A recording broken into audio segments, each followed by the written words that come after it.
Saudi আরবের মহিলারা 100 বছর, 110 বছর, 105 বছর বাঁচে। কেন জানেন? তারা খাইব আর শুয়ে থাকবো আর মোবাইল টিপব। না কোনো আছে ফাতা লইয়া ঠেলাঠেলি, না আছে জাগা লইয়া ঠেলাঠেলি। এই কারণে এরা 100 থেকে 105 বছর পর্যন্ত টিকে। আর চেহারা থাকে মাশাআল্লাহ, মানে সেই।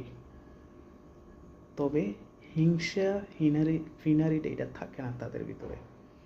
এর জন্য তারা খুবই সুন্দর মতো জীবনযাপন করে, কারণ জানে জীবনটা মহান আল্লাহ তাআলা দিছে খুব সুন্দর, তবে সুন্দর করে চালাই নিতে হবে। এর জন্য সৌদি আরবের মেয়েরা 105 বছর, 110 বছর, 100 বছর, 90 বছর করে দুনিয়াতে থাকে। তো আপনিও যদি থাকতে চান, কারোর সাথে হিংসা হিনারি করবেন না, সুন্দর মতো চলবেন, টেনশন ফিল থাকবে না। কথা ঠিক আছে না? ভেজাল আছে? ভালো থাকবেন। আসসালামু আলাইকুম।